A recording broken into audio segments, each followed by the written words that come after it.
Live from Boston, my name is Emilio Madrigal, and today is Wednesday, October 2021. And as always, I'm remotely joined by my good friend and colleague, Rafat Manan, who's in City of Hope in beautiful California. It's actually a very beautiful fall day here in Boston. And we are super excited to welcome for the first time Dr. Dan Milner, who is none other than the Chief Medical Officer, the CMO of the American Society for Clinical Pathology. And he's going to be delivering our first ever lab management talk. It's titled Fiscal Planning for the Pathology Laboratory. As always, please feel free to post your comments, questions in the Facebook and YouTube chat windows, and we'll make sure to pass those along to Dr. Milner. So without any further delay, I will turn the microphone over to Dr. Milner. Thank you so much, Emilio and Rafat, for having me today. Thank you out there in Pathcast land for joining us. I'm really excited to discuss this idea with you and show you a little bit of the work that we've done in this area. For those of you who may be surprised to see me talking about this topic, it is true that my primary role is in the Center for Global Health at ASCP, where we have a large global outreach program. But today I'm really going to focus in on this lab management topic around fiscal planning for the whole audience. So for everyone, this is not global health in general. It's really for anyone that works in a path lab anywhere. So the outline of the discussion, just so everyone is clear where we're headed, I'm going to talk initially about institution types, because this is very important for understanding what kind of budget you have to build or what kind of budget you're operating on. Then a very important concept of patients, patient populations, and catchment areas, which is very crucial for understanding your maximum volume, your potential volume, et cetera, in a lab. What are the difference between costs and charges, and who sets those prices? And then the drivers of pathology budgets. What is driving the way that we generate a budget? And then lastly, I'm going to take you through a detailed explanation of a budget planning process with an interactive form that we have I've developed in collaboration with several colleagues that we can use to, you can use to demonstrate effects of pathology laboratory planning, which I'm going to show you some of that, but it also can be used directly to just plan a budget if you want to do that. But it's really meant to be a demonstration tool, and I will walk you through that. So let's talk about institution types and budget implications. And this is probably one of the things that when you are a trainee in pathology, or you matriculate as a faculty in an academic center, or you go into work in private practice, this is not something you probably thought about until it hits you in the face. Like either you're in charge of this budget or you are the victim of this budget for whatever reason. So let's look at these in detail. So the first concept is pretty simple. This is a private institution, and just like a private company or a .com or any industry, they're generating revenue. Their goal is to maximize their revenue through the service work that they provide.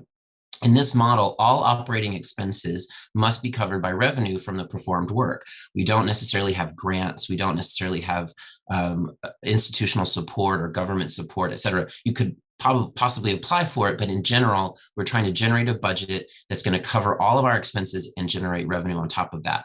And this type of budget, because it's completely in control of the private institution, can be managed weekly, monthly, quarterly, can be set for a year and reviewed every month, however they want to do it, to make sure that they're on target for their revenue generation. Then we can switch to a concept called public institutions. And in the concept of public service, we're thinking about service provision, right? So the Department of Public Health, the state laboratory in a given state, for example, in the United States, or a national reference lab in a given country is there by the government to provide service.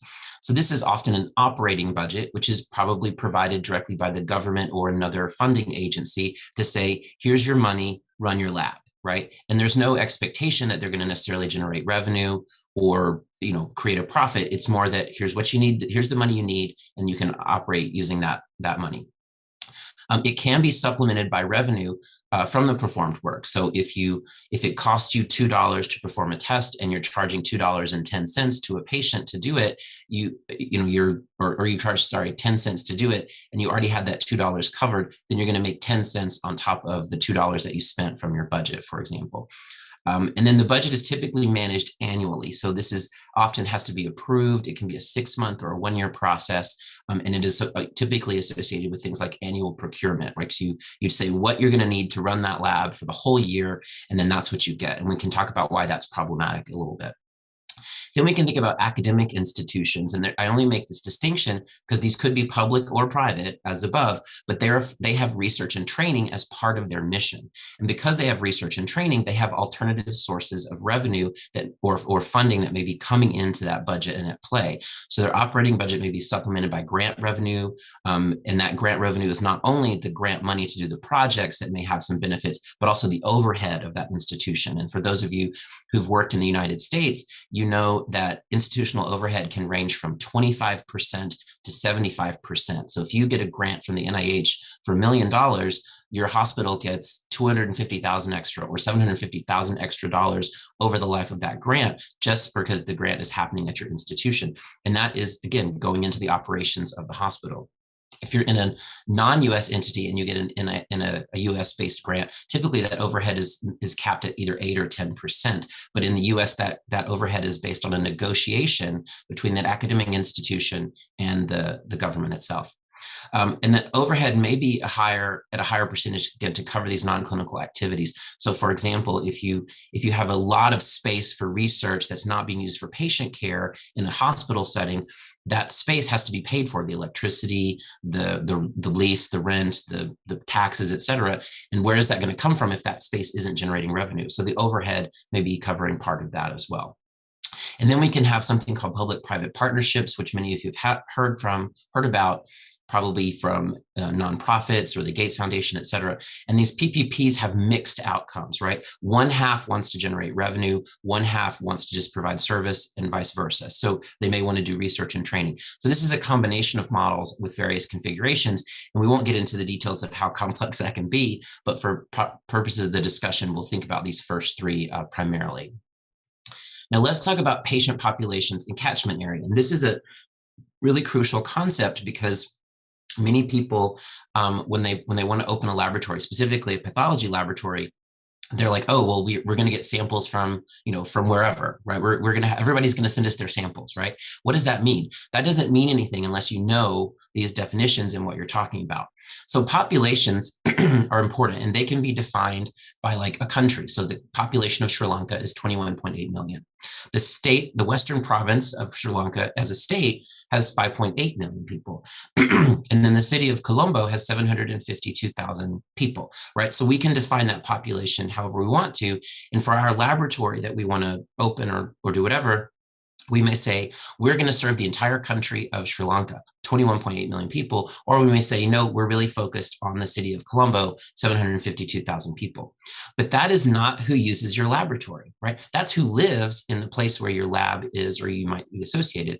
This is the patient population in that given area is really the number of inhabitants that are using those services, right? So the population is whatever is on the books. The patient population is your patients, who's actually coming to you. And that's either a subset of those numbers we just saw, or it could actually include people from outside those areas, right? So that's why we have to think about catchment. So the catchment area is the geographic region which uses a laboratory for services. And if you think about a border town like Kinshasa, or a border town like Goma, right? When we think about DRC, there are people that are using the laboratory that's in Goma that are from Rwanda, and there are people that are using it from DRC because it's on the border. So the population of DRC versus the population of Rwanda isn't going to help us. What we want to know is our catchment population, and that is not always easy to define, but it's important for project.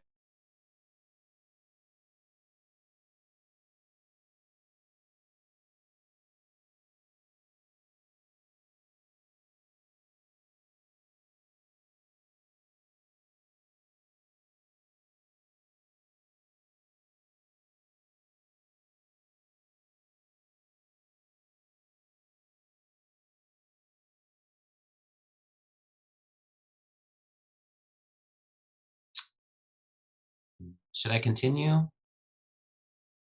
not sure what happened. Hold on one second. Oh, you can.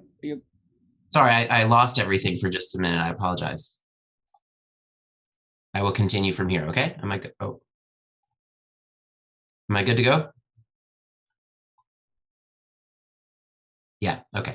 So the catchment population, as I was saying, hopefully that interruption wasn't too bad. The catchment population is that population that can use your laboratory. And that's for the population, the number you're going to use to project your budget. So for example, we often use the number 1 million people. And let's say that's your catchment population. So you can define your lab and say, this lab is using this catchment population, which, covers 2 cities and 2 countries, whatever, and has 1 million people in it. And then you can project that you're going to have about 5,000 new cancers that will occur per year, which is going to produce about 10,000 new biopsies per year. And that's with the understanding that the acumen of the clinicians is about 50%. So 50% of the time when they suspect a cancer, it is cancer, and 50% it's not. And so that's why we have to double the number of biopsies. Keep in mind, this is purely for diagnostic pathology. If your laboratory is going to do screening colonoscopy or screening colposcopy for cervix, or you have a light skin population that has a lot of skin cancer, then you have to up those numbers and your calculations to make sure that you understand what your population is going to look like. So let's look at an example, a real life example. So the Butaro Cancer Center, which is located right near Ruhengeri, right off Lake Barrera, and about this part of Rwanda, has a patient population and catchment areas that include these circles. Okay, so all of the people in this circle around Uganda, DRC, and Rwanda will travel to that district hospital for their care. Okay, but we also have patients coming from Burundi that are getting treatment there, and patients coming from Butare, where the medical school is, that are referred for care here. So you can see that if you are just trying to straightforward budget your volume of your laboratory based on how many people live in the Lake Barrera area, you're going to under budget what you need to do because you're not accounting for your referrals from Butare or your population from Burundi. And that's just a real life simple example. Let's look at a quantitative example. So in Nigeria, Port Harcourt is a city on the ocean.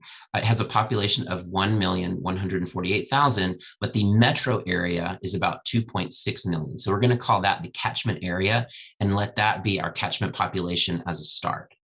There are 3 pathology laboratories in Port Harcourt, and the expected cancers per lab per year is about 4,327. Okay.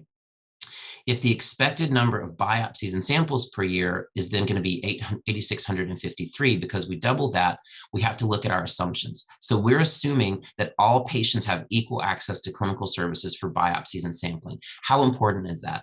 Well, in the US, we make that assumption every day. We just assume our patients can get to the doctor and get a biopsy, and that biopsy can get to us, so much so that you don't really see a lot of advertising for health services around cancer biopsies. There's plenty of advertisement for oncology care. There's plenty of advertising for different medications and that sort of stuff, but you don't really see pathology laboratories advertising that much to say, hey, get your biopsy read here, because it's a kind of an assumption that if a clinician needs a biopsy and a patient presents for one, they're going to get one. But that just isn't the case all around the world. And in many low and middle income countries, there's true access barriers for patients. It could be cost, it could be geography, it could be local resources, et cetera. So even though your catchment area may say, hey, we're going to have 8,653 biopsies per year in this laboratory, the reality is it may only be at 5% or 20% of that number because patient access is limited.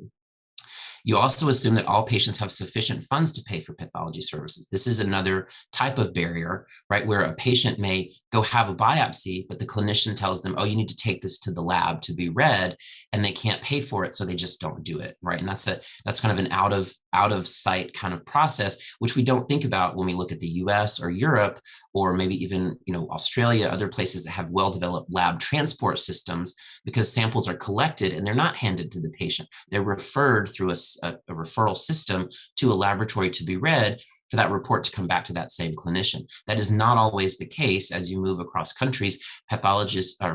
Patients may have to take their samples themselves to the lab, et cetera. And when they do that, the payment can become a barrier. And it also assumes that the clinical acumen of the community is 50%, right? So if you have, what does this mean? Let's dig into this a little bit. If you have every biopsy that a clinician is sending the pathology lab is benign, right? There's just no malignancy. They're just biopsying everything, right? They're not paying attention. If they see anything, they're taking a biopsy. If everything they send you is cancer, right? Every single sample they send you is cancer. They're not biopsying enough because they're missing benign patients. They should be patients that look suspicious clinically, but they're not getting them. So we try to think about 50% as being in the middle and a good ratio to start with, but you should, you can work with your own data to figure out what that ratio is. But that number is important because it generates your projected volume per year. So the question we can ask is, does Port Harcourt have enough laboratories with 3? So assuming there are 6 pathologists, they have 4,326 cases per pathologist per year, or 18 cases per workday. And I think most pathologists in the US would say 18 cases per workday is pretty reasonable. I can do that. But in a place like Port Harcourt or other LMICs or other countries, 18 may be a lot because that pathologist may be on 10 committees for the hospital. They may have to do all of the teaching for the medical school. They may have 3 young children that they have to move around everywhere. And so it becomes a social life burden that makes 18 cases really challenging. And it's not 18 cases a week, it's 18 cases every single day. Now add to that, stockouts for immunohistochemistry, and now you have a backed up workload, et cetera. So we want to look at that number and not just think, oh, 18 cases, anybody can do that.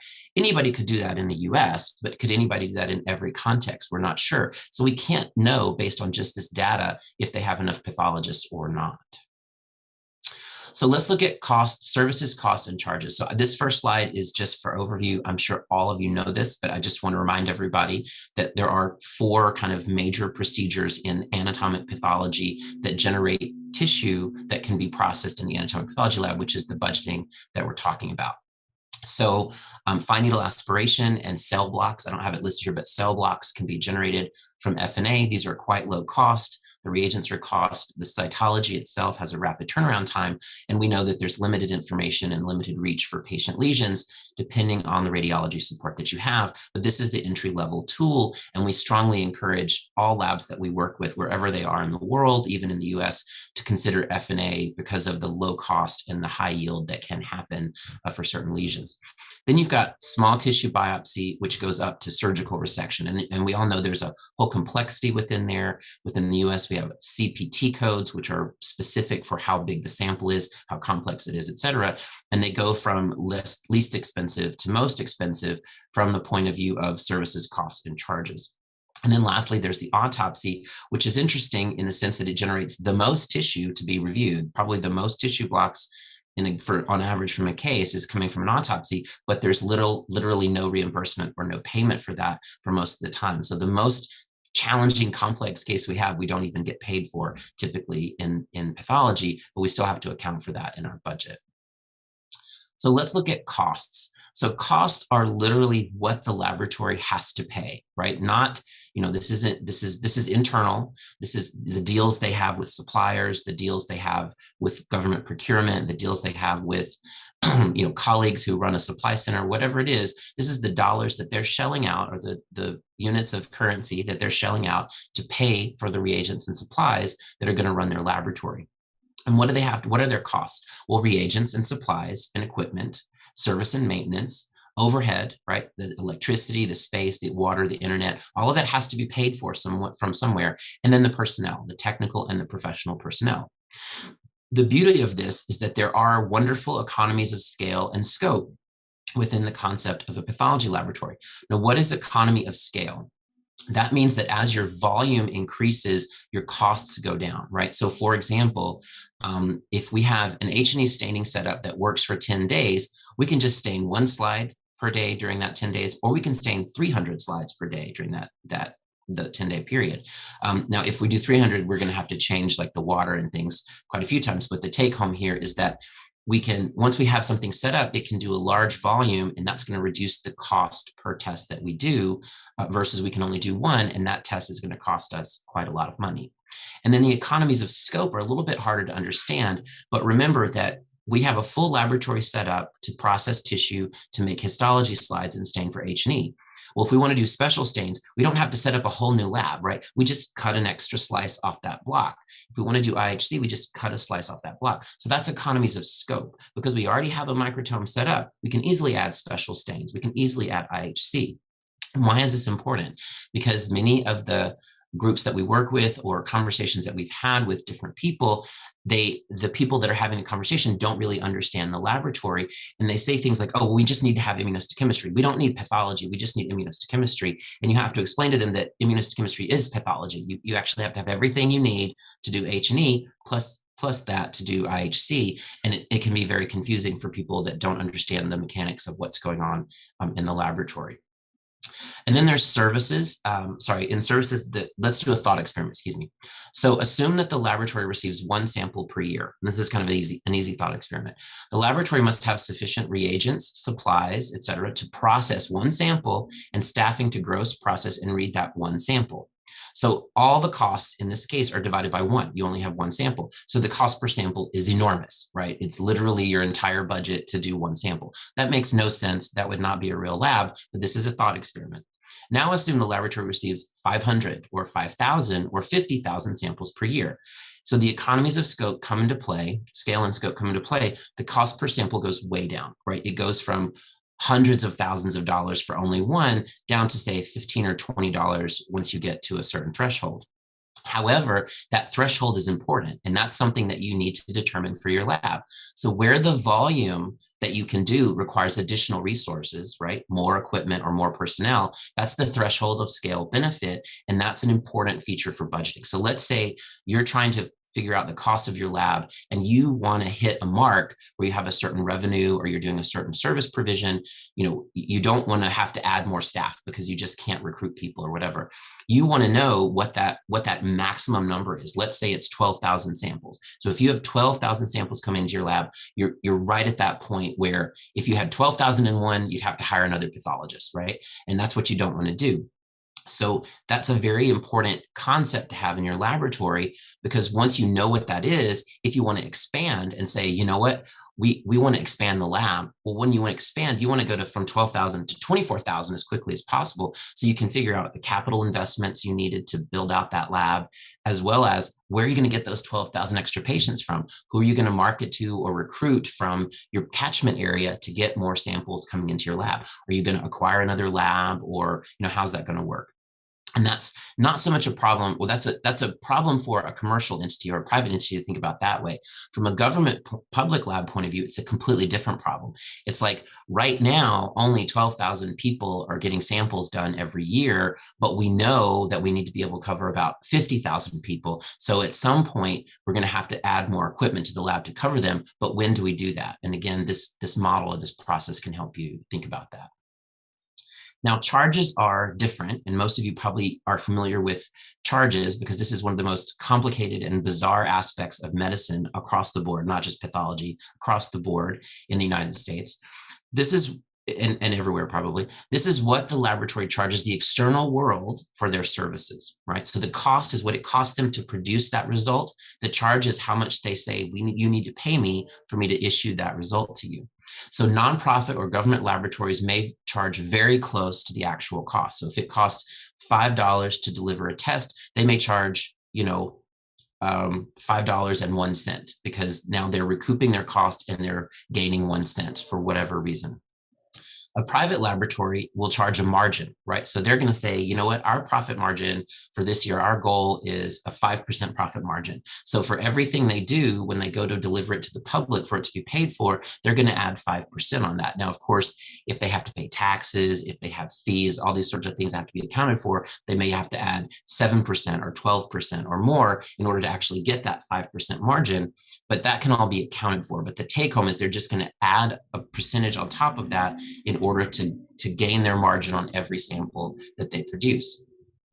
And then there's the concept of payers, right? So we're talking about just what the charges are, but different payers pay different prices, right? So government subsidized patients may be at cost. So if you tell the government, oh, I just did services for these 1,000 patients and it cost me $5 per patient, the government's just going to turn around and cut you a check for $5,000 and say that covers your cost. You're done, and you're kind of even.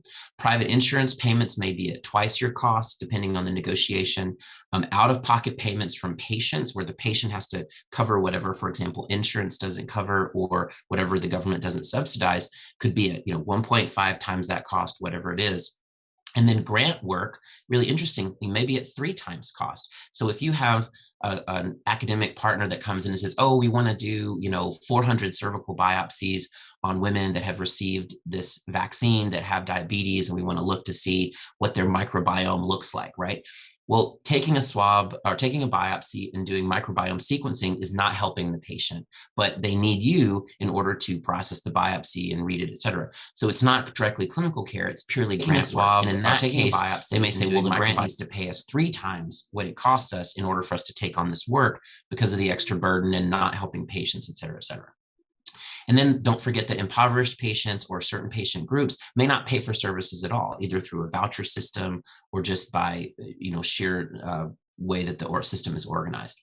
So linking, and this is very, very, very important, linking the revenue from charges to the operating budget of the laboratory is a key component of successfully managing laboratory. Okay, and let me say that one more time. Linking the revenue from charges to the operating budget of the laboratory is a key component of successfully managing laboratory. What does that mean?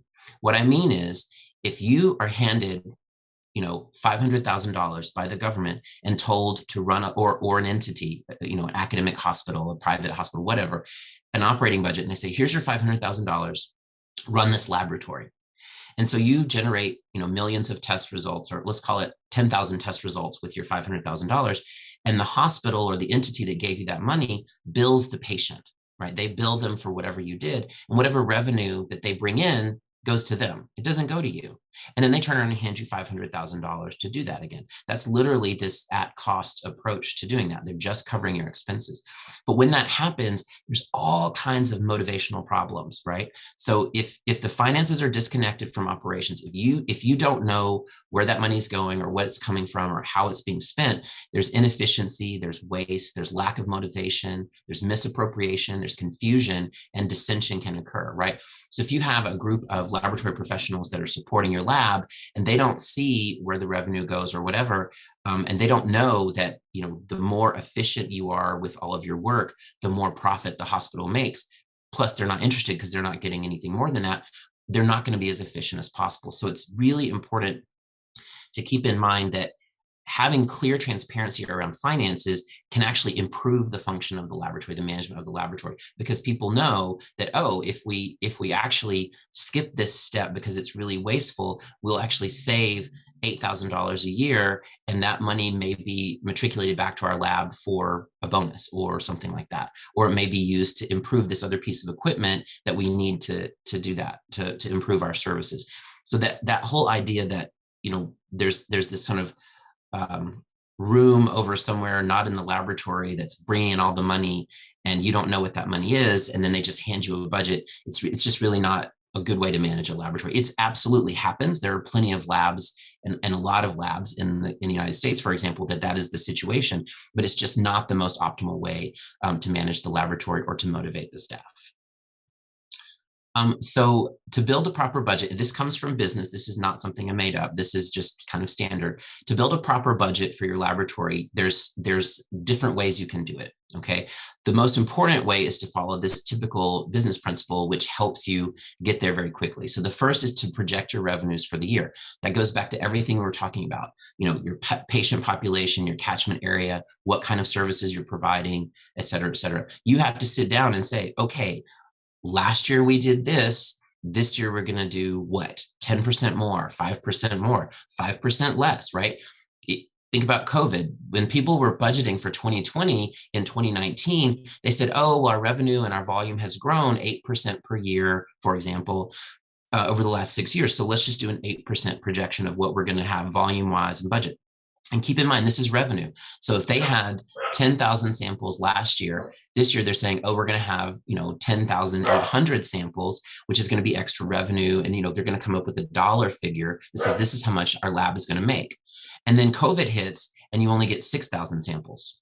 Well, there's a problem because all that revenue from that 4,800 samples, it's not there. And you were going to use that to keep the lights on, to pay your staff, to do whatever. So you can see how budgeting in a positive way, a projected increase is great unless your volume decreases. And then the opposite is also true. Budgeting that you're going to have less, okay, we actually think we're going to have a drop off this year when you're going to have more is great for that revenue, but do you have enough resources to do that work? So you really have to figure out how many samples you're going to receive in the lab. And this isn't easy. I'm not saying this is something you can just do like that. It takes a lot of effort, and there are tools that you can use like last year's projections or projections in the market or shifts in the population that can help you figure that out. How many samples will be paid for each year? That's really important. What's your loss, right? Every hospital in the world, every laboratory in the world has patients that don't, or samples they process that don't get paid for whatever reason, right? You always have bad debt. You always have patients who just can't pay, and you have a system for them to be able to get services. Or you just have, failures in the finance system where the payment doesn't come through. So you really need to kind of have a good grasp of what's our failure rate for getting paid, or what is our projected rate of getting paid on those samples that we produce. So if you know you're going to get 10,000 samples, but you're only going to get paid for 9,000 of those, that's where you budget from. If your revenues are low, how are you going to recruit more samples to the lab, right? Do you need to spend time and energy marketing your lab? And if revenues are high, how are you going to invest that revenue this year to improve the laboratory for the following year, right? Do you need to have a nest egg? Do you need to have a safety net kind of thing, or do you need new equipment, et cetera? And you can always include grants, government subsidies, donations, any contract work in this process of where is our revenue coming from. But the first step is say, this is how much revenue we're going to have. Secondly, tally your expenses to provide those services. Remember, that's very important, based on actual cost. So you said in the second line of this, we had 10,000 samples we're pretty sure we're going to get, and 9,000 of them are going to be paid for. So we're going to be working with revenue from 9,000 samples. Okay. So now you need to be able to say, okay, how much is it going to cost us to deliver those, in this case, 10,000 samples with the revenue from 9,000 samples, right? So you have to go through all of your reagents and supplies, your personnel, all your projections to figure out your actual costs. And then the last step is to balance this, right? So if your margin is zero, that's great. If you're a government lab or a nonprofit, that means every dollar you're bringing in is covering the expenses that you have, and you don't have any income. All your staff are paid for, all your benefits are covered for your staff. You bought all your reagents, everything is fine, but you just don't have any excess money, which is, again, the goal of some laboratories. Depending on how they work. If your margin is greater than zero, for example, a private laboratory or a public-private partnership, great, you have a margin, right? You're making revenue based on the investment, and that's what you want, and that's what all companies want to do. This is very important. If your margin is less than zero, if your projected revenues and your expenses comes out to a negative number, you've messed up. Okay, you can't do that. That means you're going into the year with a loss, and that's not really acceptable. So you have to either start over or go back and make some corrections to cut expenses or project more revenue or whatever you're going to do so that you get a positive margin. And it has to be realistic. You can't just say, oh, well, we'll just say we'll do an extra 1,000 samples. If you don't have a plan to get those extra 1,000 samples, that would be a disaster. So here's a really interesting question. What is the most expensive component of a budget? Now, I have personnel listed here, and if we were talking about the United States or Europe or Canada or Australia, any high income country or highly developed economy, that would be the case, right? The personnel are very expensive. And keep in mind, it's not just that their salaries are higher, it's that their economy of scope and scale is variable. Okay, so we must have sufficient personnel to evaluate one sample, right? We said that before, and that includes, one admin to run the lab, right? To make sure everything is functioning properly, billing, equipment, service contracts, all that kind of stuff. They're not involved in the work, they're involved in keeping a lab running. You've got to have at least one person that's going to process the tissue, right? It could be two people, but at least one that can receive the sample, accession it, gross it, put it on the processor, turn it into a slide and hand it to the pathologist, and you've got to have a pathologist. So you've got to hire 3 people at a minimum before the first sample enters the door, and those people are on salary for the year. So that's a huge investment in people just to start before you even have, your first sample in the door. The reagents and supplies to produce one sample would cost about $4,000. Okay, so when we're talking about if we had a lab that only had one sample, you could produce one sample for $4,000. Now, obviously, if you have 100 samples, it's not $40, 4,000 divided by 4, it's more like $27 because of that economy of scope and scale. But the point is, it only costs us about $4,000 to have everything we need to make one sample go through. But the personnel to process that one sample is around $100,000. And the range is 50,000 to more than 300,000 US dollars, depending on what country you're in and the GDP and the local salary rate, et cetera. But just look at that. It's at a minimum, it's a tenfold ratio of the cost to produce one sample versus the cost to just the personnel to do that. So this is why we say the personnel is the most expensive part of the laboratory. With economies of scope and scale for personnel, we see really cool aspects of this. So let's assume 240 working days. Where does that come from? So 5 days a week, 48 weeks a year, right? Because we assume that 4 weeks of the lab, either people are on vacation or the lab is shut down for holidays or whatever. So 240 working days is kind of the standard number you use when you're thinking about budgeting like this. So unless you run your lab 24/7, 7 days a week, which you can, and if you do, then you use a different number of working days, but that's why we're using 240. So one grossing tech, this is the person who grosses biopsies, can process about 100 biopsies a day on average. So they can produce 24,000 samples per year, right? One histotech can cut from 150 to 250 blocks per day, depending on their skill level, which gets you to 36,000 to 60,000 blocks per year that they could do. One pathologist on average can sign out 25 to 35 cases per day, which is only 6,000 to 8,400 samples per year. Okay, so you can see the problem right away. One grossing tech and one histotech can serve 4 to 5 pathologists, right? They can produce the work that 4 to 5 pathologists would have to read. And that's where, again, you can demonstrate that the personnel is very expensive, specifically the pathologists. And so the requirement of at least one histotech and one pathologist to run a laboratory defines that a minimum number of samples must be received for cost to be covered by revenue, right? So our budget for our reagents is kind of irrelevant based on relative to our budget for our personnel. What's the second most expensive component of a pathology department? And we're talking about anatomic pathology budget, it's immunohistochemistry. Hands down, no question. And why is that? Well, you might think about molecular, if you have molecular lab being expensive, but the number of tests you run is much smaller relative to IHC. About 30% of all cases are going to probably need IHC. In some laboratories, this can be as high as 50 or 60, even 75%, depending on what your lab is doing, right? If you're primarily a hematopathology laboratory, you're going to do immunohistochemistry on every case, right? If you're primarily a skin laboratory, you're not going to have that many, mostly squamous cell carcinomas, basal cell carcinomas don't have any IHC needed, so it's pretty low volume. But it's a very expensive component for the average laboratory. The reagents per patient, this is very important. The reagents per patient on average are $20 to $40. That's the cost, not the charges, but the cost per patient is $20 to $40, whereas the cost for one H&E is about $3. So this is a huge increase per patient once you pull the trigger and say, we need to do IHC. Now, this next piece is very, very, very important to understand. Pathologists must decide if IHC is needed on a case, right? We all would agree. It's not, there are some exceptions, like if you diagnose breast cancer, you must do ER, PR, and likely HER2 as standard of care for the clinicians. The pathologist isn't really deciding to do ER, PR, and HER2. They just have to do it reflexively because it's a breast cancer diagnosis. Similarly, if you have a lymphoma, you're probably always going to do a CD20 because it relates to rituximab, even if it may not be part of your diagnostic workup.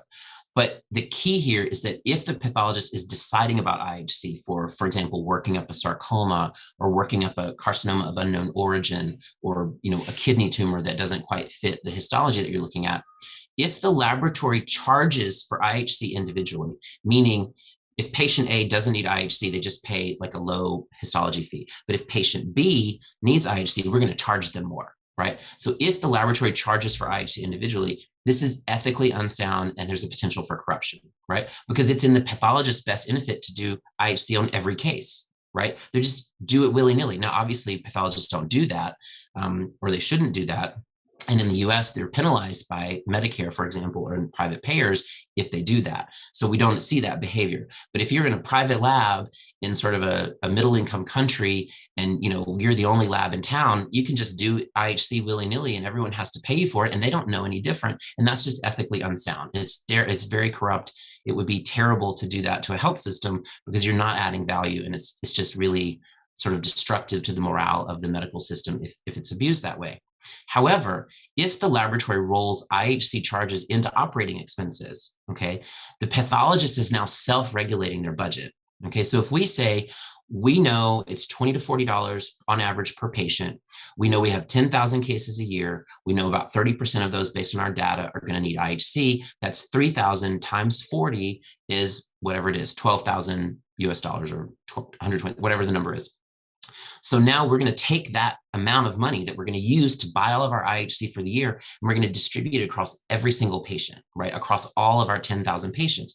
Now the cost per patient for IHC is almost minuscule because you've distributed it across everyone. And this is called cross-subsidization, and it's something we do all the time in other labs where we have hundreds of different tests. In pathology, it's very difficult to do cross-subsidization, but you can do it with IHC. Now the pathologist knows, okay, I'm only getting paid if I do IHC on this patient and I do these 4 stains, I'm going to get the answer I want. And if I do 5 stains, that's going to actually take that stain away from me for someone else, and I'm not going to get paid anymore for it. So I'm only going to do these stains that I need. So it actually creates self-regulation and an ethical framework for the pathologist to do just the IHC they need, and it costs the patient overall less money. So the use of IHC is classified into 2 major categories. I kind of mentioned this, I just want to make sure everybody's clear. There's determining a specific diagnosis that's linked to a specific treatment, for example, melanoma versus sarcoma in soft tissue. And then there's to determine a specific treatment for a specific patient, right? So ERPR, I already mentioned that. So I want to keep in mind that these lower ones, the ones at the bottom here, are kind of required. They're kind of standard of care depending on where you are. So you need to account for them in your budget, but that self-regulation isn't going to help you, right? It's just a cost you've got to absorb. What we're talking about really is that workup IHC where you're doing stains because you're not 100% sure what something is. If you can charge and get paid for it, as we said, it's unethical. You'll do whatever you want. But if you're self-regulating, it'll actually control the budget and the costs. So just going back to immunistic chemistry, this is another point we think about in global health, but also we should think about this anywhere we're designing a lab. The repertoire of antibodies that are available in the lab for IHC should be directly linked to the treatment options available to patients in the catchment area, right? So if your laboratory is performing ER, PR, HER2, CD20, and PD-L1 on every patient, and there's no rituximab, and there's no Pembro, and there's no trastuzumab available for any of those patients, that's not appropriate, right? If your patient population doesn't have access to the medications that those immunohistochemistries are dictating, it's really inappropriate to do that unless your goal is to generate the epidemiological data to support that those drugs should be on formulary. And that's the one exception to that rule, is if you're trying to build an epidemiological data set to say we need trastuzumab and this is why, it's okay to do that. But if you are a laboratory and you know that your patients don't have access to any of those drugs, and you're just offering the immunohistochemistry because you can, it's inappropriate, and it's not helping the system, except in the case where it's building epidemiological data. Very important, academic classification, meaning we just really want to know what this is to the nth degree, that does not result in changes to patient therapy options, should be funded through grants, external programs, or other non-patient funded approaches, right? So if you are a very eager resident and you go to your attending and you're like, hey, I really think that there could be something to CD43 in this particular tumor. I read this article, can we do CD43 on the next 100 patients and see what we get? Well, if you do that and just do it as part of care and charge it to the patient, that would be highly inappropriate. That'd be highly unethical. It'd actually probably be illegal in some situations because there's no indication for you to do that CD43. It's purely a research effort, right?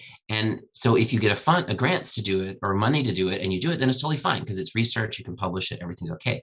And that's an obvious kind of example that's very easy, but there is some blurred lines here, right? So if you, in the same vein, if you are looking at a lymphoma and you're like, oh, I'm pretty sure this is a T-cell lymphoma, and you do the 3 or 4 stains, you need to confirm that. And they're like, you know what, I'm just going to add these other 4 stains just to be sure, right? But those other 4 stains, probably aren't going to help, and they don't really change the classification. And more importantly, even if one of them is positive with something that could be really rare, it isn't going to change the treatment. That would not be something that you should be charging the patient for. You really should restrict your use of IHC, because it is so expensive, to just those things that are going to directly affect the patient's outcome. And this is controversial. Many of you are probably mad that I just said that or want to argue with me about it, and that's totally fine. But this is just the philosophy that we use when we think about budgeting, because we're thinking about the best outcome for the patient as well as the budget of the laboratory. So this brings up the question, what is the minimum antibody repertoire that a general pathology laboratory needs? What specific antibodies are needed to provide optimal care for your patients? These are the questions you have to answer in order to, figure out your budget and think about how you're going to move forward. And then another question is, are there other platforms that are less expensive or more efficient for IHC? And in the case of breast cancer, for example, there's a new product called Breast Strat 4, which is from Cepheid. I have no fiscal or financial relationships with them. It's currently CE marked in Europe, and it's waiting for FDA approval. And what this does is ER, PR, HER2, Ki67 using mRNA expression profiling in a cartridge off of a piece of formalin-fixed paraffin-embedded tissue. We'll do it in about 2 hours for about $50. If it costs you $60 to do those stains in routine immunohistochemistry, and it's only $50 here, there's clearly a financial benefit there. But then you have to step back and ask the question, this is only for breast cancer. I still have to do IHC for all these other things. So is the disruption to my workflow for these stains going to be sufficient to justify doing it? I still have to do all this other IHC. So it's not so simple as saying, oh, this test costs less, we should use it. It's also this test costs less and it decreases our workload, or it changes our work process in such a way that we create some efficiency. So you have to be very careful when you look at technologies like that and not just assume that they're going to immediately be helpful. I'm not going to go into the details. This is just an example of a price list. You don't need to see the details, but what I want to show you is this economy of scope and scale, and a very important feature for immunistic chemistry. So let's take a CD45 antibody pan-heme marker. One kit in this example costs $103 US dollars. The kit has 50 tests. So the price per patient is $2.06, okay? PR antibody for breast, same concept, $7.60. You can see that there's a difference in that antibody cost. And then there's also other reagents that are used, the non-antibody, that have to be accounted for. But here's the important point. In this case, we're talking about automated immunohistochemistry using a kit, right? That kit expires. So if you don't use all 50 CD45 antibodies in the time period of the expiration, it doesn't cost $2.06 per patient. It costs however many tests you did, or $103 divided by however many tests you did. So if you order a rare antibody that let's say does affect patient care, but you only use it 10 times a year because it's so rare, and it costs $103, it's not $2.06, it's $10.31 per patient, because you're only going to be able to use 10 of those before it expires. When you do manual immunohistochemistry, you have a little bit more control over this, but this is just something to think about. Is it's not just how many patients are we going to have with immunohistochemistry, it's when we buy those reagents, we're now committed to using them. Are we going to use them all up efficiently when we get to the end? And that's very difficult to account for.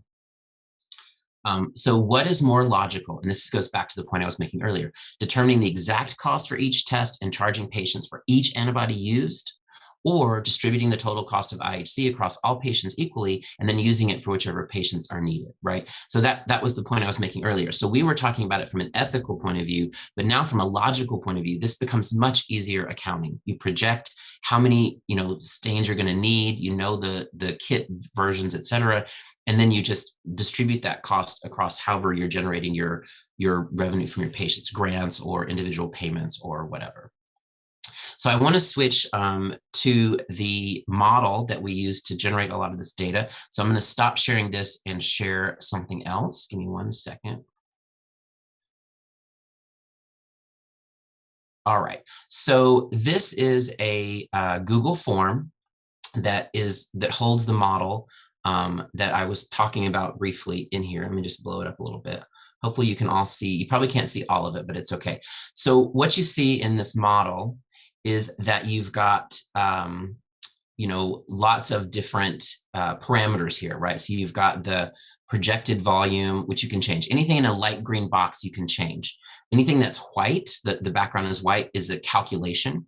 And then anything that's a different color is either variable or your output, right? So the output for this particular model is the funding required per specimen, including free patients on average. Okay, so you can see in this model, that number is currently $82.42.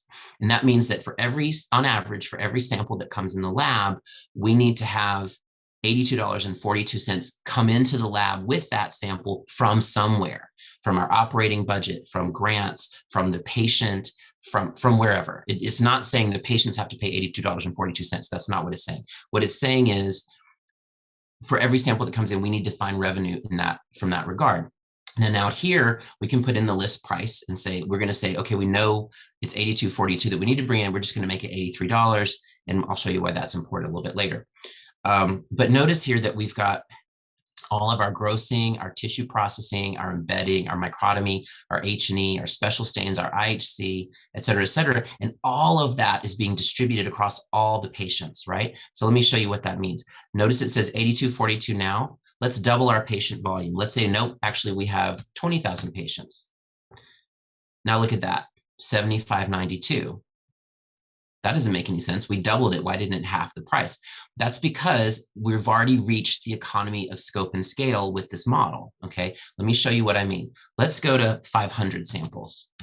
At 500 samples, it's $1,100 that needs to come in for every sample. That's preposterous. You know, that's a crazy amount of money.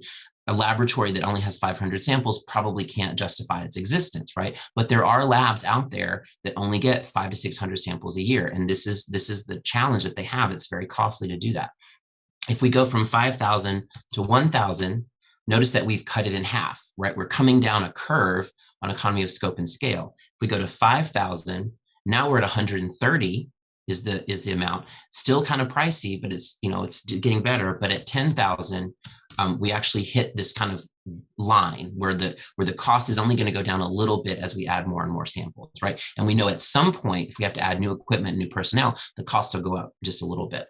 So once we get to the number we look at is about 12,500, but once we get to about 10,000, we've kind of hit that plateau in the pricing. And even if we have 100,000 samples, we can look at that. Let's do 100,000 samples. See, it's only going down to $66. So you hit kind of a floor of what your costs are based on that economy of scope and scale. So let's put back in 10,000. Now, notice here you have your preventative maintenance, you've got your staff. These are US-based salary staff here, and there's this number that's there, right? And that's actually calculated by the system based on some assumptions. I'm not going to go into that because it's a little bit complicated, but what I do want to show you is over on this assumptions page, you've got this number. Hopefully everyone can see that. So when we say, oh, we've got 10,000 samples, we actually don't need one grossing staff to do that. We only need 60% of a grossing staff, but we have to hire that whole grossing staff person unless we can do a partial approach. So this number here is the excess revenue, the excess salary you're paying your staff, which is not productive, right? Meaning they're not producing on those results. What you want is for these numbers to be 1, 2, 1, and 1. And so how do you get there is by actually changing this number, right? So if we go to 12,500, when we go back to that page, what we see is now it's gone up to 300,000. Why is that? Well, we had to add more histology staff, for example. If we go to 20,000 samples, now we have less excess revenue because it's balanced. So this is like a little trough and crest effect of going up and down. So there's always going to be excess salary that we're paying because we haven't reached that capacity. And because the grossing staff and the pathology staff work at different levels, it's never going to be exactly balanced, right? You can never have it work that way. So this is just a thing you have to account for when you're thinking about it. Now, notice in this model, we also have some working days. We have how much we pay for formalin, glass slides, hematoxylin. Notice here the antibodies. Now, these are coming in as a fixed number because it's based on our volume and some assumptions, right? So we're assuming that the average cost per case is $25 for immunistic chemistry, and the other reagents are $11.50. You can change that number. This is just assumptions we have to demonstrate the model, but you can use your actual data to say, oh, this is how much it costs us, and then you plug that in, and then you get the better estimate for you. And I just want to show you some outputs. Give me 1 second, because this is the only thing I really wanted to make home. So this is the output from this particular model, okay? So in this case, we have overhead, whatever. But notice in a US-based laboratory, the personnel is very expensive. It's 66% of the cost of this laboratory is personnel, okay? More than half is just for our people to be there. When we then break down reagents and supplies, which is only a quarter of our total budget, almost 75% of that budget is for immunistic chemistry. Okay, so this is demonstrating quantitatively what I told you previously on the slides, that personnel and IHC are the two most expensive items in your laboratory.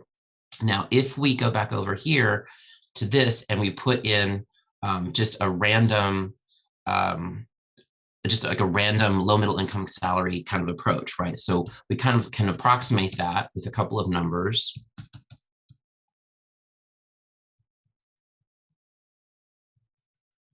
So those are approximate salaries in certain countries for pathologists. Notice this number has gone down, right? It's about half. It's only $35 now. But look what happens to our graphical output. Now our salary is only half of our cost, but our IHC is still 3/4 of that remaining budget. So again, geography matters. If you're in a high income country, people are expensive and you have to optimize your lab and your budget or you're going to be in big trouble.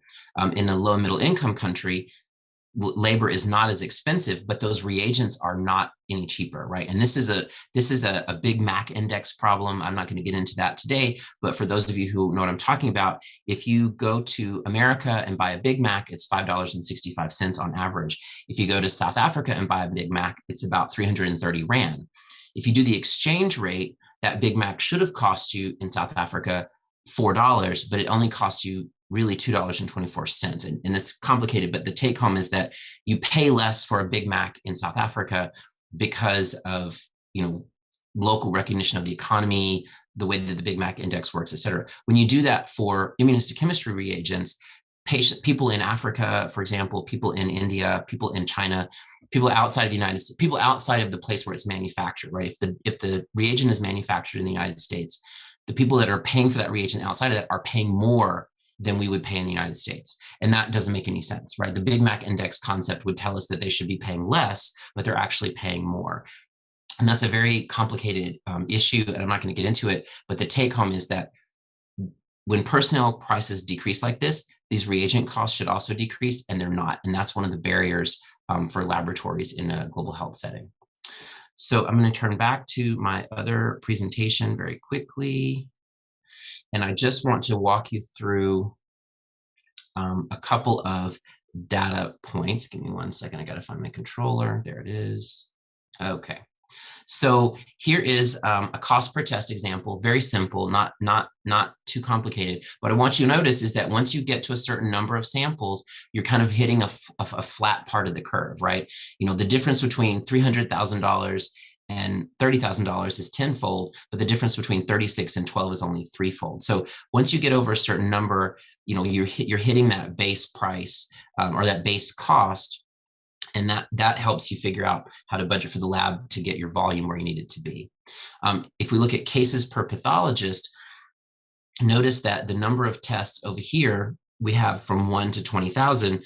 The cases per pathologist on average are going from 0 on average, this is per day basically, to 41. And so you can say, okay, how comfortable are my pathologists? Are they able to sign out 20 cases a day? Are they able to sign out 10 cases a day?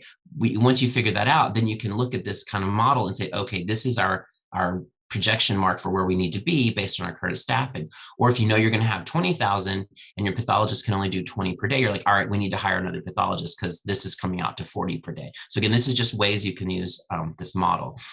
I'm not going to go into this one in detail, but what I want to show you is that in the no pay rate, right? So these are patients who aren't paying for services, patients that you have to just cover for free. The cost per test goes from $27 to $68 as you go from everyone pays to 60% of your patients don't pay. Okay. And that's really important because in this range here from 30 to 45, you can see that even with a significant number, 15, 20% of patients not paying, you can still have a low cost to your services and still cover everybody and it not break the bank. Now, if everybody is free, basically you got to have you got to have your budget handed to you in order to cover those services. And that's where we get into the government lab situation, for example. But in a private laboratory, you can see how you can actually accept some no pay patients on voucher or just as part of your practice. And it isn't going to actually hurt you in the long run if you do your margin correctly. So just to summarize, budgeting for a pathology laboratory requires understanding your source of revenue and your budget cycle time, projections of volume for the next year, understanding transparency around pricing of reagents and supplies, feasible expectations of your existing staff, and transparency and fluidity in the movement of revenue supporting the laboratory. You've got to have understanding all of that in order to actually create a budget for a lab. IHC, in my opinion, is best budgeted as a distributive model subsidized across all patients. Individually charging patients for IHC is very difficult logistically. It's probably unethical, and at the end of the day is not serving patients the best way, and cross-subsidization is.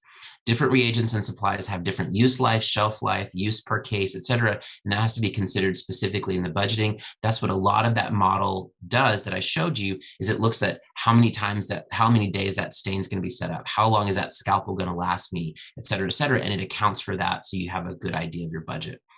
And then working through a budget process for your own laboratory will reveal special considerations that may not apply to all laboratories.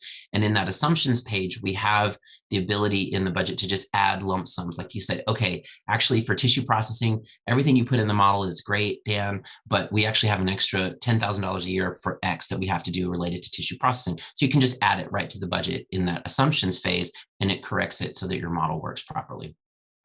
And I think with that, I will end and stop sharing and go from there. Thank you so much, Dr. Milner. That was, can you hear me, Dr. Milner? Yes. Thanks for that excellent talk on budgeting labs and some things that we often do not think about as trainees. And as you mentioned, that there are so many different aspects that we need to take into account while running a pathology lab, and especially in resource limited regions like parts of the world where resources are not, that much available. Thanks for that very illuminating talk. I'm looking at the questions online. So here is one question I find on Facebook. So the question is, how do you optimize on reagent and equipment sourcing in low research settings, like low income countries in the third world? Right. So this is a wonderful question, very important. So there are multiple ways that an LMIC laboratory can get equipment. They can do government procurement, which is the long drawn out process, often requiring vendor pricing issues, et cetera. They can get donated equipment. They can purchase the equipment outright through some kind of capital gift or capital donation or grant, et cetera.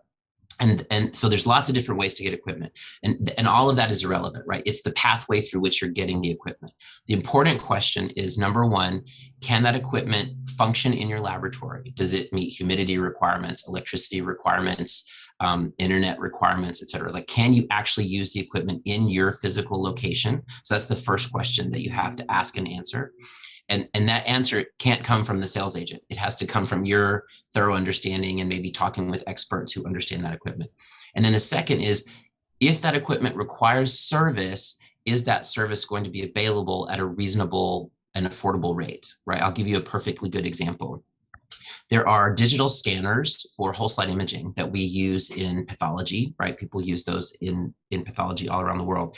And some of those scanners cost $300,000 for the capital investment and require a $30,000 a year service contract, and can scan 1,000 slides a day. Okay, I can tell you right away, for 3 reasons, that's just not reasonable for an LMIC. Number one, that investment for that kind of a scanner is a waste of dollars, because the volumes that the lab have, the resources that they need, et cetera, they could get a much less expensive scanner than paying that high price tag, right? Number two, a $30,000 service contract per year, that's more than the cost of some other scanners. So why would you have a scanner with that huge service contract when you could just buy a scanner every year for that money, right? If you had that money available. But the most important is the volume. If you are in a lab that's doing 10,000 samples a year or 12,000 samples a year, which we said is that optimal threshold, and you're using the scanner to, to do consults or even to scan every single case, right, for whatever you're doing, you're only scanning 30,000 slides a year. That's like 100 slides a day. Why would you buy a piece of equipment that can scan 1,000 slides a day when you know the most you would ever need is 100 slides a day? So when you're trying to evaluate that, it's kind of an obvious example where you would say, well, that just costs too much, the service contract is too much, and the volume is more than we need. So it's kind of an easy example. But when you get to a tissue processor, for example, you're asking the question, can we afford it, right? Is the cost okay? Can it get service, right? And is it going to function in our laboratory? But most importantly, what's the output, right? So if the output of that processor is meeting your needs, then that's the one you should pick. But if it's half what you need and you're going to have to buy 2 of them, then you have to think more definitively about maybe a higher level processor, et cetera. So I think that, again, service contracts, are they available, and does it meet your volume needs? But that first, most important is, will it feasibly function in our laboratory? And I'll tell you, most lab equipment is okay in that regard. Computers are not, right? There are many computers that come along with a piece of an instrument, and they do not have the humidity boundaries to make them work properly in the right environment. And so the computer will crash, but the instrument works just fine, for example. Thank you again, Dr. Milner. There is another question from an online viewer. So Dr. Chang is asking, it may be too complex, but in a US specific lab, do you ever consider payer or insurance of your patients as you make the budget? Right. So that's a really important question. So when you make a budget, right, that first step I said was to project your revenues. Okay. So part of that revenue projection process is payer mix. Very important, right? So if you say, okay, we're going to have 10,000 samples this year, and we know 25% are Medicare, 40% are private pay, the rest are Blue Cross Blue Shield, then you can actually look at your average reimbursement across your average sample for those 3, and that gives you that adjusted revenue projection. Very, very important to do that in a US system with a mixed payer. If there are models, as you're probably aware, thank you for the question, there are models where there's one payer, right? So subscription services like Kaiser Permanente, for example, where the patient pays a subscription and there's no other payer involved, or completely private laboratories that only do client billing, right? They only accept payment from other labs because they're a referral lab. They have a much easier time budgeting because they don't have that payer mix. And you'll find practices across medicine, not just in the laboratory, where people will reduce the complexity of their payer mix because those shifts in their budget can be so challenging if reimbursement goes down or a certain payer, cuts the reimbursement at a certain level. So payer mix is very important, and it's part of that very first step of revenue projection. Yeah. Thank you again, Dr. Milner. So there is another question, which is, so the viewer thanks you saying that very interesting. So has this been published yet? Thank you for asking. It's very close, I promise. We have the final draft of the manuscript, and actually my last task is to double check all of the math, which you can imagine is not an easy task. I have to double check all of the math, and then we will submit it for publication, and we hope that it will be available within the next 3 to 4 months, I hope. Yeah, but it is very close. Apologies for the delay. And the beauty is, when we share it, 2 things will happen, and our goal is 2 things will happen. One is that Google Drive that you saw, that will be a permalink, and anyone can go to that drive, and it gives you the instructions. I didn't show the instructions page. The instructions are quite long, but it tells you to immediately save a copy on your computer, whatever, and then use that one, and then you can go and do whatever you want to on your own model, and it'll work just fine. And then we also will hopefully have instructional YouTube videos to show people how to use the model correctly. So. Right.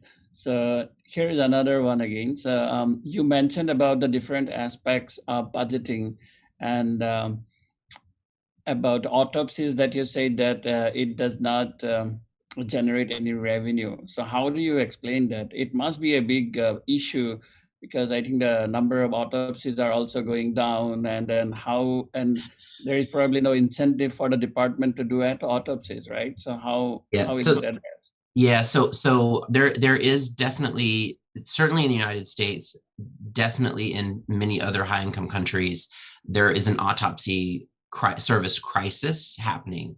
In LMICs, autopsies tend to be restricted to the forensics arena anyway, and so they're really seen as part of government service, really necessary, and they tend to be available from a forensics point of view in almost every, almost every country will have that service. They're not necessarily staffed well enough, but they'll have that service.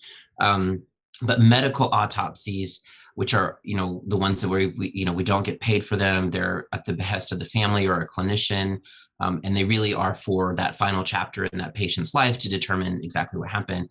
Those are not reimbursed by Medicare. They're not typically paid for by patients. And so they are a cost center for the hospital, but it's very easy. So from the budgeting point of view, I will tell you, it's very easy to budget for them.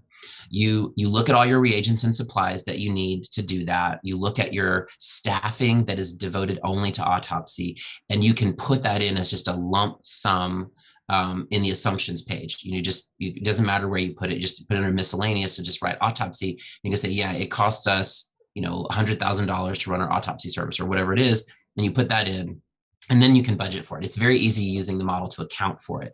But the bigger question is, what's the incentive to do them?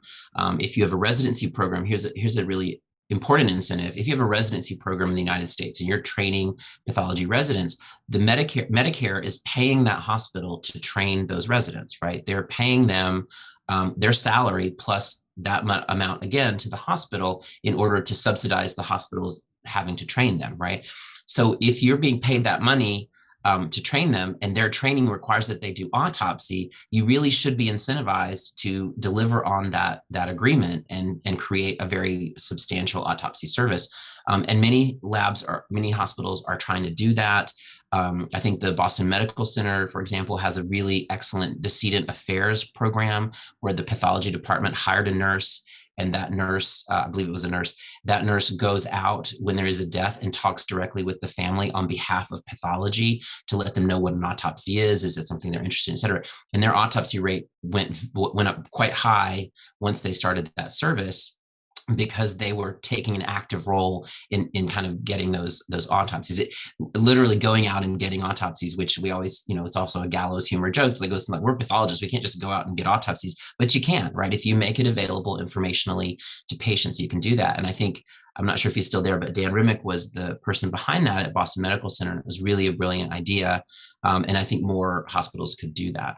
But at the end of the day, the value of the autopsy to payers is something different, right? And that's something where we have failed. It's been decimated since the 80s, and therefore autopsy rates are falling. But we still need to do them. It's really crucial for training. It's really crucial for patient closure and family closure. It's crucial for clinicians to not like have psychological burden that they did something wrong, right? Or that they lost this patient. Like, if you can show them an autopsy report that basically says, this patient passed away and there's literally nothing you could have done. Everything you did was right. And this patient just succumbed to their disease. And it's not, that is a huge burden off people's souls. And it can help, reduce burnout, reduce stress at work by giving them that peace of mind that they were doing the best they could for their patient. Thank you. That's a great explanation about actually the requirement of autopsy as a service that we provide from the pathology laboratory. And as you rightly said, that sometimes it can actually help us to learn more about the disease. For example, in COVID, so many autopsies were done, which has really helped to understand the disease pathogenesis and maybe even decide on future course of treatment where we need to aim at. So thanks for that question. So there is another comment or question. This is again from Dr. Chang. Actually, she is the AP director in our lab at City of Hope. She says that permanent link and public access would be phenomenal, and she thanks you. And this is the stuff they didn't teach us in medical school and residency. So that is really so true. And thanks for explaining everything. And I thank you so much for saying that, Dr. Chang, because that is exactly our motivation for creating this model, is that we're not trying to create accounting software. We're not trying to, replace the path administrator whose job this is to do this for the department every day. We're not trying to get into the C-suite and talk to the CFO like we know what we're doing. We're trying to create transparency around what the laboratory does, the function of the laboratory, and how you can see where, for example, where waste and inefficiency costs money and it doesn't help the patient, but where if you think through things in a logical way and you understand where the dollars are coming from and where they're going, that you can really deliver the highest quality care for your patient. No, thank you, Dr. Milner. So there is another viewer who is watching from India, so Abhishek Kumar. So his question is, in a setting with moderately cheap labor, such as in India, would automation be cheaper in the long run than increasing manpower? I think that's a very interesting question. Yeah, that's a great question. So at the moment, because we're talking about anatomic pathology, so I'm going to address that question from the point of view of anatomic pathology and then talk more generally. From the point of view of anatomic pathology, automation, at the moment, the best system out there for automation has a rapid tissue processor, which only takes about an hour for small biopsies and a couple of hours for larger biopsies.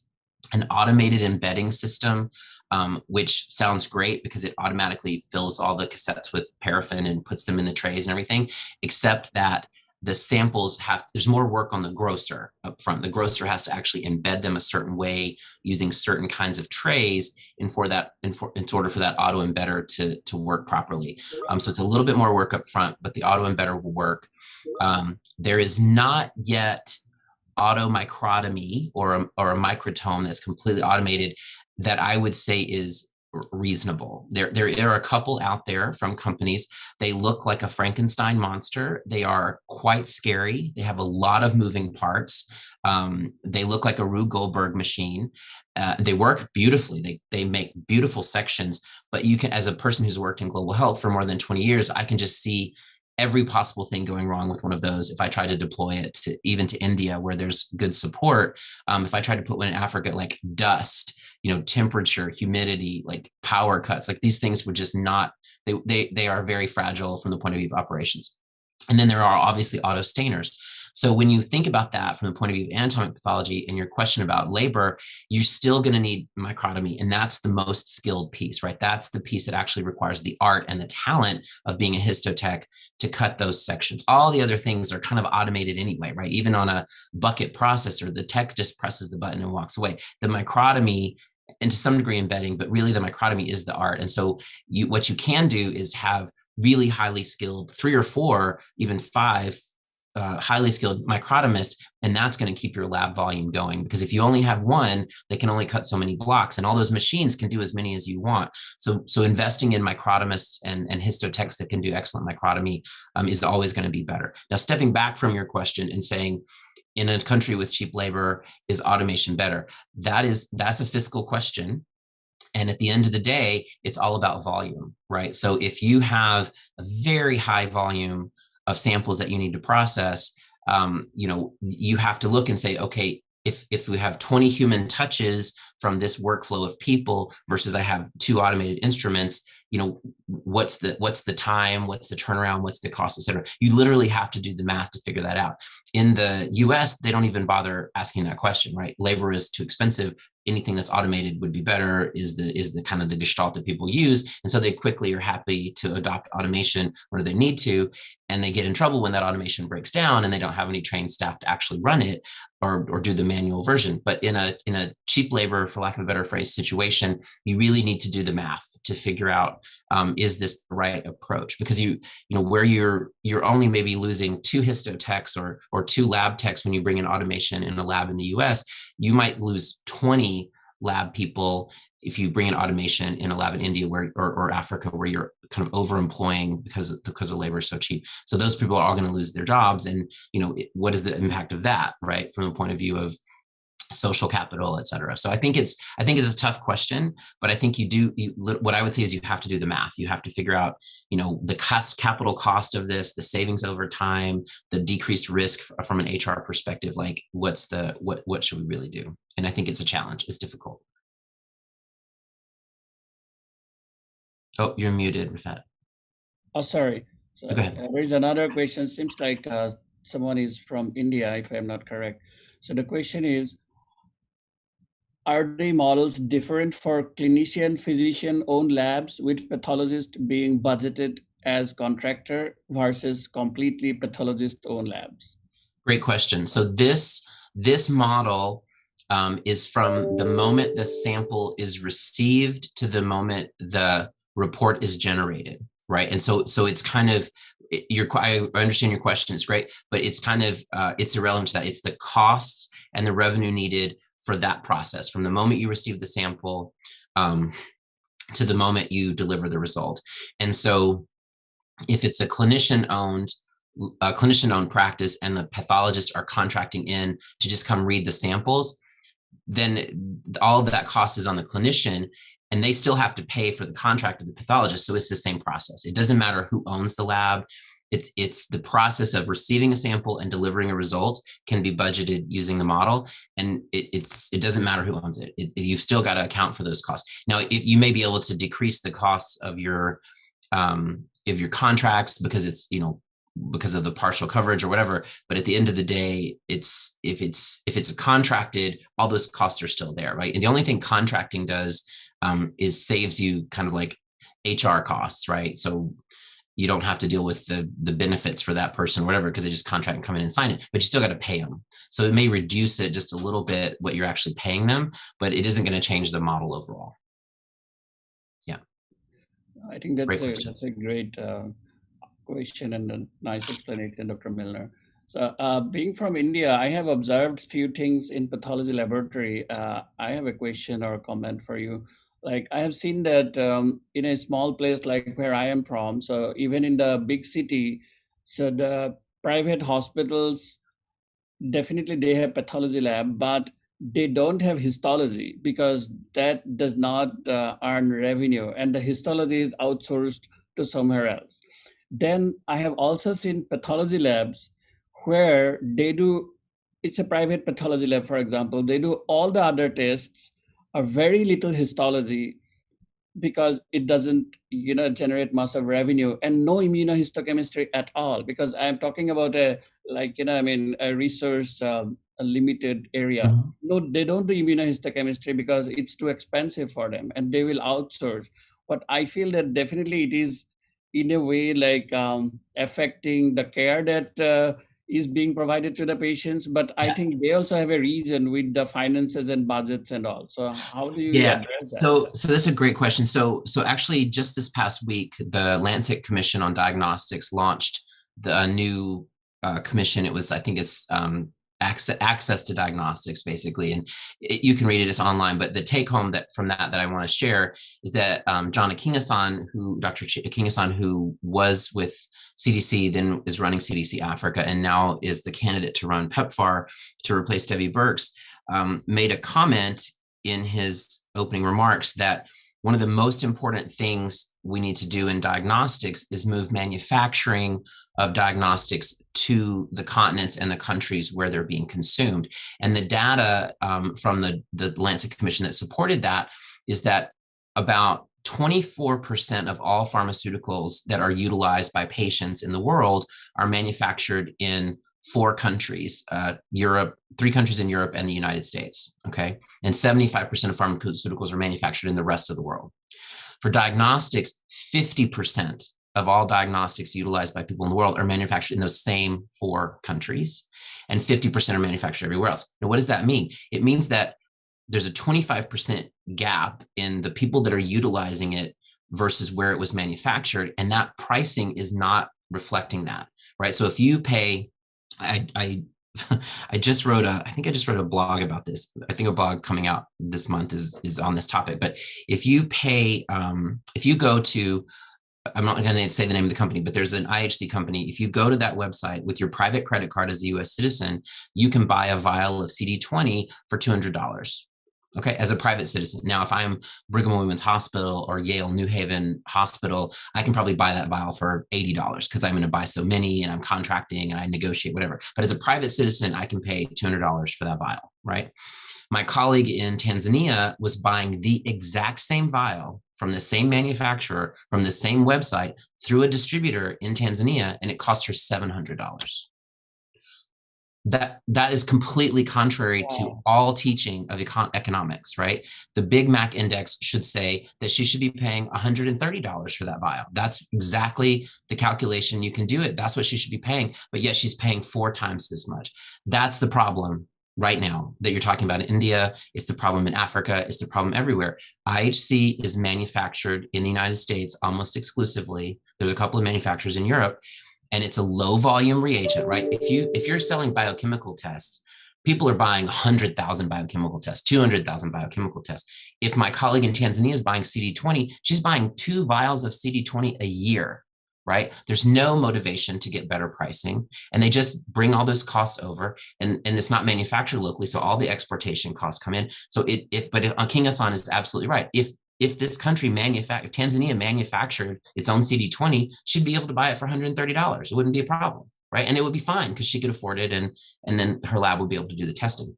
So that is the ultimate challenge, is that these things are manufactured in places with high GDP, different economic situation, and they are not being discounted or following the effect of the Big Mac index because they are not manufactured locally. And it creates a huge barrier to India, to everywhere, because nobody wants to invest the money to do it because they know they're, and keep in mind, if you use that model of, well, this patient had breast cancer, I did my histology and I did these 3 stains, they've got to pay me, $300 to cover my costs and give me my margin because I did all that work. And then the next patient comes along and they had a skin biopsy, which was benign, so I'm just charging them $50 because it's histology. If you eliminate that approach and say everyone who comes in that has histology pays $60, right, instead of $50, that $10 across all your patients pays for the immunohistochemistry for that one patient. So now it's worth it to you to do the immunohistochemistry because more patients are going to come to you. You're offering more full service. You have a better pricing structure. You're going to have more patients. I mean, it just makes business sense to use cross-subsidization for IHC. But if you don't know to do that, you see this huge barrier of cost and you won't do it. So if you can get access to low cost IHC through negotiated pricing, that's how you have to do it. But if your problem is the barrier is this IHC is not being negotiated, it's really expensive, then it's a challenge. And I will say, not mentioning the name of the company, there is 2 companies with automated immunohistochemistry, which are, for example, that are on the continent of Africa. They're not manufactured there, but they're on the continent of Africa for business purposes, and they do discount the pricing to the local economy. So to some degree, not perfectly, but to some degree, yeah. Oh, really, that's great. Thank you, because I think I saw some comments on Facebook also that someone is commenting that in Myanmar also this is a similar situation. So I think these are aspects that we do not discuss much. And I think these are the questions that we saw online. And thanks really for your time and effort. Emilio, would you please go ahead and conclude, please? Thank you. Thank you so much for having me. Absolutely. No, I mean, Rafat, you are keeping track of everyone that joins, right? If you want to go ahead and maybe share some of those stats, but this is an excellent presentation, and hopefully it's one of many. It's an open invitation if you want to. Once you have that paper published and you have some tutorials, you're more than welcome to come on and join another Pathcast presentation or present those findings and those videos in another Pathcast talk or anything else you want to talk about. I'm sure it'll be super interesting to our global audience. This was excellent. Thank you. Thank you so much for having me. Yeah, Emilio, just a quick stats that you wanted me to share. Yeah, I kept track of our viewers, and Dr. Milner, you would be happy to hear that we had viewers from so many different parts of the world. Like we had viewers from Bolivia, Myanmar, Zambia, Peru, South Africa, Italy, India, and of course from US as well. And many of them are, and yeah, there is Dr. Kolova from Finland as well, the search design. So there are a lot of comments. I just want to read 1 or 2 of them for you, and they're very appreciative. And one of the viewers says that it's a really amazing topic. I was wondering for a long time. I missed the first part, and I'm going to watch it again. And then there was another observer, a viewer, who said that this is a very timely talk and great explanations, and they want to thank you. Thank Over you to so you, much. Anil. I greatly appreciate it. Right. Thank you so much. We'll see everyone next time. Bye-bye. Bye. Thank you.